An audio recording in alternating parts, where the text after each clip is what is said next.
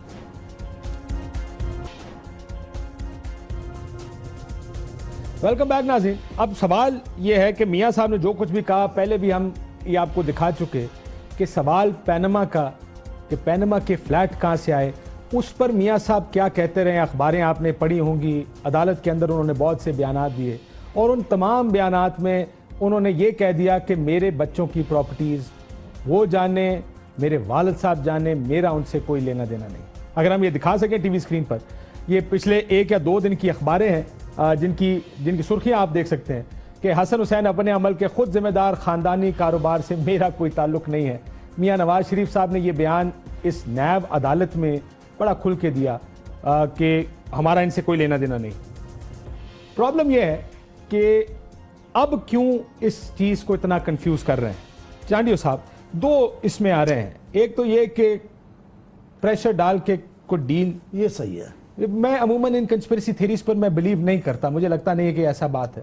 لیکن جس طریقے سے یہ سارا کچھ ہوا ہے, پہلے کہنا سدھر جاؤ نہیں تو بیان دوں گا, ورنہ دیکھ لو ورنہ میں کچھ کہہ دوں گا, دیکھ لو ورنہ میرا منہ نہ کھلواؤ, اور پھر ایک بیان دینا, پھر کہنا اب میں دوسرا دینے لگا ہوں ذرا دھیان رکھنا, اور وغیرہ وغیرہ.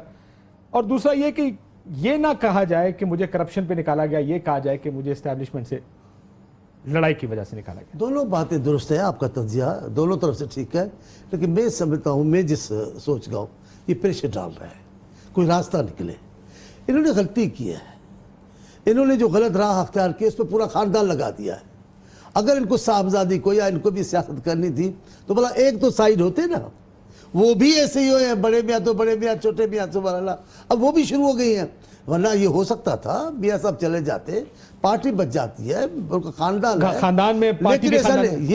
یہ راہ یہی تھی کہ ہم پریشر میں یہ ہم تو سنتے ہیں دلدل کوئی ایسی چیز ہے نا جس میں ایک بار آ جاؤ تو خاموشی سے رہو, کوئی حل نکل آئے.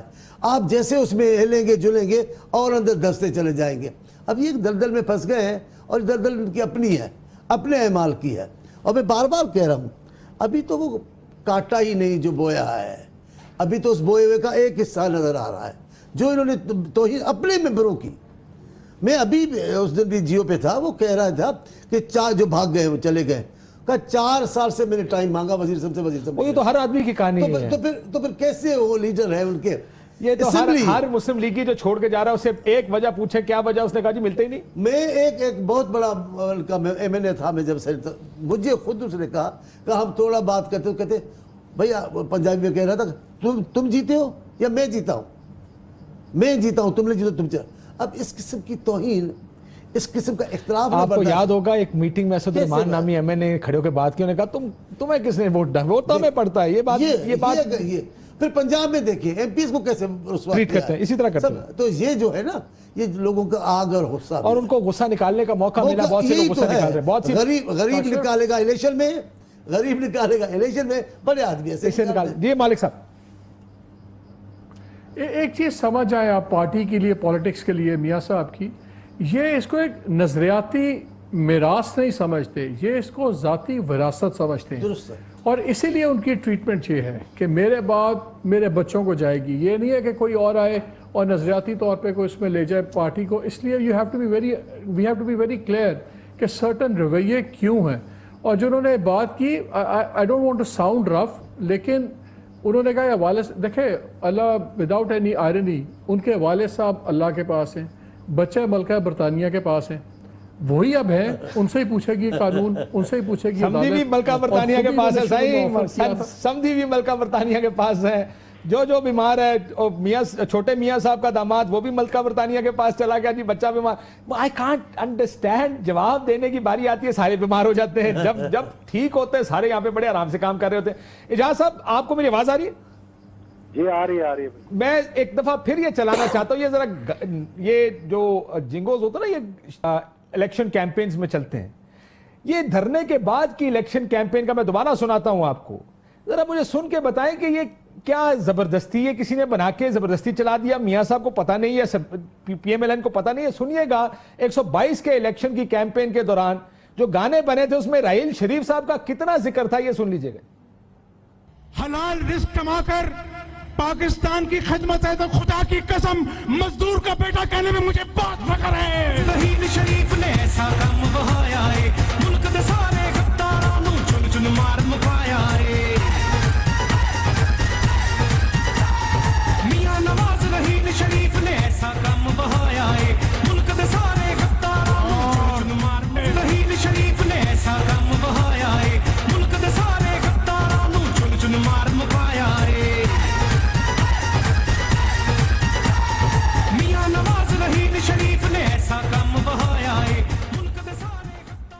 سر یہ بدلتا رنگ آسمان کیسے کیسے کیسے یہ کیا ہے؟ یہ بنایا گیا یہ ملی نغمہ جس کو کہتے ہیں اپنا الیکشن کیمپین کے لیے. اس وقت ضرب عضب کے اندر تھوڑی سی کنفیوژن چل رہی تھی کہ کس نے, حکومت نے شروع کیا یا فوج نے شروع کیا. یہ اس وقت کا یہ گانا ہے, جب اس سے پہلے ضرب عضب شروع ہوئی تھی. تو اب وہ کریڈٹ تو تھوڑا ان کو بھی دینا تھا, تھوڑا خود بھی لینا تھا, تو اس لیے یہ گانا بنایا گیا کہ اس کو فوج کے ساتھ جوڑ کر. اور یہ امپریشن ہمیشہ وہ جماعتیں جو ہیں وہ یہ امپریشن دینے کی کوشش کرتی ہیں, خاص طور پہ ہماری جو رائٹسٹ جماعتیں ہیں, کہ ہمارا اسٹیبلشمنٹ کے ساتھ جو ہے کوئی میل جول ہے, کیونکہ ہم رحیل شریف کے جو گانے ہیں. میں یہی جاننا چاہ رہا تھا کہ جو یہ تو مسلم لیگ کی اور رائٹ ونگ یا کنزرویٹو رائٹ ونگ جماعتیں جو رہی ہیں, مسلم لیگ ہوں یا وہ تو یہ ہمیشہ کہتی رہی کہ ہم تو فوج کے بڑے قریب ہیں, یہ تو پیپلز پارٹی والے غدار ہیں. یہ میں اشتہار پہلے ایک چلایا تھا, ایک دوسرا اشتہار بھی ہے نصرت بھٹو صاحبہ کے حوالے سے, میں وہ بھی ہم پہلے دکھانا چاہ رہے تھے, اگر ہم ٹی وی اسکرین پر دکھا سکیں. کوٹا لے لو, کرسی دے دو, یہودی امریکی یہودی کو نصرت بھٹو کی پیشکش, ہم جان دے دیں گے, کوٹا پر آنچ نہیں آنے دیں گے. یہ تو مسلم لیگ یہ ہوا کرتی تھی کسی زمانے میں. اب بھی ویسے ہے. چانڈیا صاحب کہتے ہیں اب بھی ویسی ہے. یہ تھی مسلم لیگ, نعرے گانے لگاتے تھے. یہ پتہ ہے کیا لگ رہا ہے؟ ہاں جی علی صاحب, پتہ یہ لگ رہا ہے کہ یہ جو ماڈل ٹاؤن کے اوپر جو فائرنگ ہوئی تھی نا, جو لوگ وہ بھی کسی ایجنسی نے کرائے تھے, بلکہ وہ 4 حلقے بھی ایجنسی کے کہنے پہ نہیں کھولے تھے, آڈٹ اس کا بھی نہیں. میاں صاحب نے سارے کام ہی ایجنسیوں نے کرائے تھے ان سے, سارا کا سارا یہ ایجنسیوں نے کیا تھا, اور پریشر ان پہ آ گیا. بیچارے میاں صاحب ہے نا. جی اجاز صاحب, بیچارے میاں صاحب. لیکن یہ اس کا ماسٹر مائنڈ کون تھا بھلا, آپ بتائیں مجھے. یہ جو اشتہار چھپ رہے تھے سارے 1990 میں, حسین حقانی صاحب تھے. ہاں بہت اچھا آپ نے, بالکل صحیح آپ نے پہچانا, کیونکہ ہم ان کے ساتھ بیٹھ کے یہ سارے جو مارک سیگل کی اور دوسرے تیسرے بیانات آ رہے تھے اور یہ ساری چیزیں چھپ رہی تھیں, تو اس وقت وہ بھی نظریاتی تھے. اب زیادہ نظریاتی ہو گئے میرے خیال میں.